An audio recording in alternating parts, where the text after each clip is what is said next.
Samantala, si Pangulong Aquino ang panauwing pandangal at guest speaker sa anibersaryo ng Civil Aviation of the Philippines o CAAP. Si Elena Luna nag-uulat ng live. Magandang hapon sa iyo, Elena.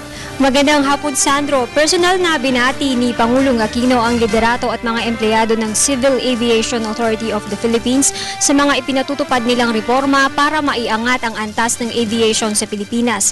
Sa kanyang pagdalo sa kanilang anibersaryo, sinabi ng Pangulo at binigay niya ang papuri na nakuha ng bansa ang Seal of Good Housekeeping mula sa International Civil Aviation Organization. Sa tulong nito ay maaari nang mabawi ng bansa ang Category 1 rating para muli nang makabiyahe ang mga eroplano natin sa mga bansa sa Amerika at Europa. Narito ang pahayag ni Pangulong Aquino. We are in the business of revival, and so far the CAAP leadership, together with all those working earnestly for this agency, have not let us down. To comply with safety standards, CAAP installed a civil aviation safety oversight reporting system as its main database management system. They efficiently implemented the minimum required annual inspection for all air operators and revalidated the air operator certificate of 5 international operators and several other air taxi operators and domestic air operators. They likewise established the Certificate Management Department to help our local carriers such as Philippine Airlines and Cebu Pacific to meet the standards of other countries and help them expand their routes. Through these efforts and through the stern disciplined stewardship of Director General Hotchkiss, the ICAO lifted the significant safety concerns previously issued to the Philippines. This took the effort of each person who works for this agency, and I extend my gratitude to all of you for all of your honest and hard work.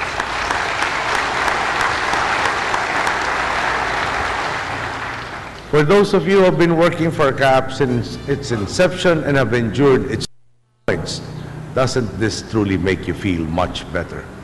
But while I'm here today to congratulate you for a job well done and for celebrating your 5th anniversary, I would also like to remind you that the job is not yet over. In the coming days, weeks, and months, all of us will be working towards getting our country off the watch lists of the United States and the European Union. So today, I also give you my marching orders. Let's get this done. We have the momentum, we have the right people, and have put the right systems in place. It is time for us to usher in a golden age, not just for Philippine aviation, not just for Philippine tourism, but for our entire country. Matapos ang programa sa CAAP Anniversary ay nagpaunlak si Pangulong Aquino ng interview mula sa mga miyembro ng media. Ilan lamang sa mga naging paksa ng interview sa Pangulo ang nagiging paghahanda ng pamahalaan para sa Semana Santa. Ang peace talks ng MILF at pamahalaan nagaganapin ngayon sa Malaysia at ang pinabagong probisyon ni Aquino sa Magna Carta for the Poor. Punto mo ng Pangulo.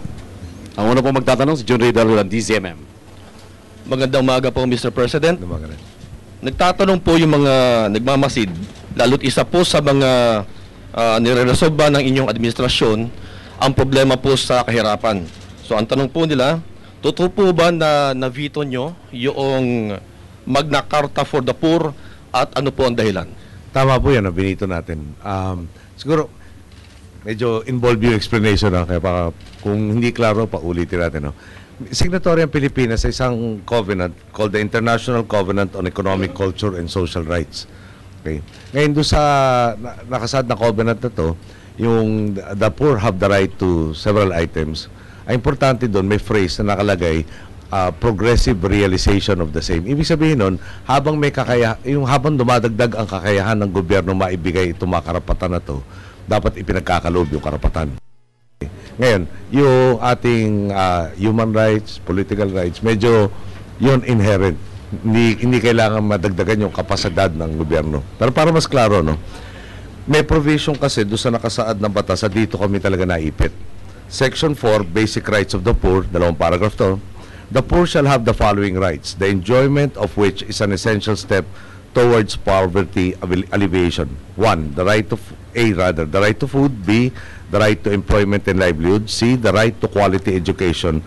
D, the right to shelter, E, the right to basic health services and medicines. Wala ho tayong kontra doon. Tama po yan. The government shall, as a matter of duty and obligation, provide the requirements, conditions, and opportunities for the full enjoyment of these rights of the poor and which the poor can demand as a matter of right. So, ang pagkabasa po natin to, na wala kasing progressive realization. Ibig sabihin nito, itong mga karapatan na ito, ginagawad na sa bawat mamamayan natin na living below the poverty threshold, which is estimated 56% of the 95 million Filipinos. Okay? So, kaya ba natin gawin to? Ang budget natin for this year is roughly about 2 trillion. Yeah? On housing alone, di ba, parang right to shelter, demandable now, parang ibigay mo ngayon, magkano yung shelter for 5 million social housing units. Hindi man marangyang bahay ito, social housing units. Ang gagastusin natin is 2.320 trillion. Okay? So, ang buod yan, isa pa lang doon sa 5 karapatan, hindi na kayang punuin ng budget. Ngayon, yung budget natin, ang pwede lang i-program of the 2 trillion budget is roughly about 600 billion. Wala pa yung right to food, wala pa yung right to work, wala pa yung right to health, wala pa yung right to education. So, madaling salita, pwede ako nagpa-cute. Pwede kong pinirmahan itong batas na to, pogi tayo, pero alam ko hindi mamimit ng gobyerno. Madedemanda pa, kunyari, head ng wala akong bahay, right, demandable, so ide-demanda siya, at pag hindi natin naibigay kaagad, siguro dagdag problema ng gobyerno, kailangan natin bayaran yung renta nung gagamitin niya habang wala siyang bahay, baka may interest doon sa pagrenta niya, sa ginugol niyong pera, and so on and so forth. Kung nailagay lang sana yung progressive realization, which was in the covenant, wala tayong problema dito eh. Pero pag pinirma natin sa batas, alam natin hindi magagawa ng gobyerno, binola ko yung mga boss ko at hindi ko magagawa yun. No? So, housing alone, 2.320 trillion para maliwanag. So, yun ang issue. Maganda, pogi lahat ng kasali dito, pero bola. Hindi natin magagawa. At dulo doon, puro demanda. Pwede rin ako nag-delaying tactics dito, implementing rules and regulation, hanggang patapos ng term ko din na draft, bahala na yung susunod na administrasyon, kawawa naman yung susunod na administrasyon. So, ang corrective action natin dito, dinirect natin yung social cluster to draw up a substitute measure that we next Congress, and hopefully that they will act upon with haste. Another question po, Mr. President. Ngayon po ay Holy Week na at kayo ho ba may nakikita pang mga dapat i-adjust na mga ahensya ng gobyerno para po mapaghandaan yung pag-uuwian ng mga kababayan natin sa mga probinsya? Well, last week pa naghahanda na yung, for instance, yung PNP, yung mga bus terminals and other, no? Yung, siyempre, sinusugurudan natin yung security aspects. Nandito tayo sa CAAP, ini-ensure yung safety ng ating air travel. And the other agencies of government, I know, have been doing what they're supposed to do. Because tomorrow I will be visiting several of these airports, seaports, and bus terminals to check on how they've been carrying out the instructions. Okay. Salamat po. Thank you. RG Cruz, ABS-CBN. Good morning, sir. Sir, first question po, have you made any new choices for COMELEC commissioners? The list is still being completed by the search committee that I tasked to thoroughly vet nominees, no, that have come our way. Okay. Sir, on another matter, Justice Secretary De Lima has said that she has submitted her study on the Sabah situation to you. What is your feedback? I haven't seen that. No, she said that she was giving it the last time we met the following day. Siguro there are now 10 volumes. Pag sabi kong volumes kasi folders, no, of about 4 to 6 inches thick of matters that need my attention. As you know, yung fast approaching rin deadline on appointments. And there are something like 290 bills, no, coming from Congress that need action on my part. So, that has to go through the process. No? Concerned agencies, affected offices, etc. will have to provide comments. So, like this Magna Carta of the Poor, yung 30-day period na binigay sa amin, 5 days lang nauwi sa akin, kasama pa doon Sabado-Linggo. Okay. Sir, my last question po. What is your comment po dun sa mga claims that ransom was paid for the rescue or the return of the Australian hostage? Ang alam ko lang yung nabasa ko kanina sa mga dyaryo, no? At wala pa akong reports from, I haven't seen a report from the concerned PNP anti-kidnapping group and others. No, who are But looking at the definitely, situation. you stand by the no ransom policy of the We government? don't negotiate with terrorists. Thank you, sir. Okay, Thank you. uling tanong, si Lirina Monte, Manila Symbol. Good morning, sir. Sir, I just want to confirm if the peace talks with the MILF will push through today, and what are your marching orders? Well, klaro naman, no? I think we've been very transparent. They haven't changed. No, we want to finish all of the annexes, but we also have to be able to parang come to an understanding on these annexes so that the crafting of the new organic act, will be something that all stakeholders can agree to and rally behind to.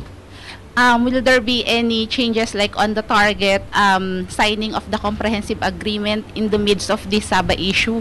The Sabah issue should not the ongoing talks with the MILF. Sir, how about sa NDF? Kasi di ba nag-back down na yung talks. So what will be the next steps of the government? And is the government going to declare any Holy Week ceasefire with the rebels? I still have to see the recommendation from the AFP and the PNP regarding SOMO. No, I assume I'll be seeing it as soon as she release me and I can go to the office and look at all of these papers now. But yung sa NDF, there seems to be, how should I say it in the most diplomatic way possible. Baka dapat mapakita yung earnestness on their part that they want peace. And that is not that is not being demonstrated now. Sir, pasensya na ha. I have to ask this question. Probably I won't answer the question. Sige. Okay. Many are curious about this. Ano yung advice niyo po sa kapatid ninyo amid this I haven't talked issue? to her. I haven't talked to her prior to her appearance on that interview. She has left for Paris together with her kids. I got information about it from my other sisters yesterday. But I haven't talked to my younger sister. Thank you, Okay, sir. thank you Mr. President. At maraming salamat sa mga kasama sa media. Magandang umaga po. Sa mga sandaling ito, Sandro, ay nakabalik na rin ng palasyo si Pangulong Aquino para sa dalawa niyang meeting. 1:30 ng hapon ay magsisimula na ang meeting niya para sa Summer Pacific Coastal Road Project. Susundan ito ng 3:00 na meeting niya kasama ang Department of Energy tungkol naman sa Mindanao Power. At yan ang ating balita mula dito sa Malacanang sa tulong ng RTBM. Ako si Elena Luna para sa Telebisyon ng Bayan.